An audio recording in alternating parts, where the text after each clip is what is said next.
Through 2 weeks of the high school football season in the state's highest classes, there haven't been many shakeups yet, especially with the teams most people expected to be successful. Monday means new polls for those top two classes. At the AAA level, Shanley, Cheyenne, and Minot remain the only unbeatens. Mandan moves into the 5 slot. A division lower, 5 teams are unbeaten and 4 of them are ranked. Jamestown is the only team in the top 5 with a loss, but stay at number 4. A pair of former North Dakota high school athletes took home North Star honors this week after a big Saturday with the Blue Hawks. Crew Mathern and Braden Zuroff won the defensive and offensive players of the week. In the first North Star game of the year on Saturday, Mathern had 2.5 tackles for a loss and a forced fumble. Braden Zuroff, a sophomore, rushed for 82 yards and 2 touchdowns in the 41-18 win. The kicker, Chase Miller, was a perfect on every extra point and field goal to make it a Blue Hawk sweep of offense, defense, and special team conference honors. Audrey Garlitz is a sophomore on the UMary women's soccer team. She's originally from LeGrand, Oregon, and moving to Bismarck last year was the first time she had to overcome certain challenges on her own. This is her story.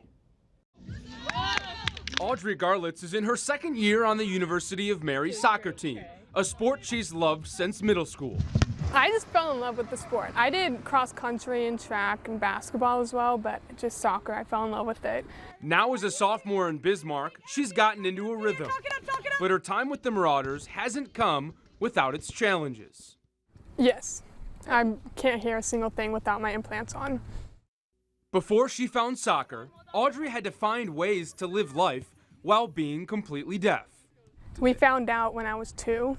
So I passed my newborn hearing test, and so I was born with hearing, and then I lost it. She immediately received cochlear implants. The following years involved work with audiologists and pathologists to help with hearing and speech. Close to 2 decades later, she's helping her college teammates adapt in different ways. The game in general is so much more communication that can be nonverbal. We've learned that about her and what her needs are, and I think more observant and more just, aware as something she's taught us. Her first big learning curve in soccer was when she played for the United States Deaf Women's National Team in high school. Part of the experience is competing without hearing assistance. When we play on the field, we play with our implants off, and so that's where we have to really use our visual cues a lot more. And so that's how I got to actually improve in the game of soccer. Once I played with my implants on again, I just used my eyes and I could just see the field a lot better than I did before. Not only is Audrey overcoming obstacles while playing a college sport, but she's also studying to help others. Audrey is working to become an audiologist to assist kids and families overcome what she has. There's parents who have hearing and their kids are deaf for the first time and they just don't know what to do. And just hearing a voice from someone who grew up with cochlear implants really helps them. Moving to Bismarck last summer was the first time Garlitz was on her own. She learned to stay positive and that her support system extends into the blue and orange.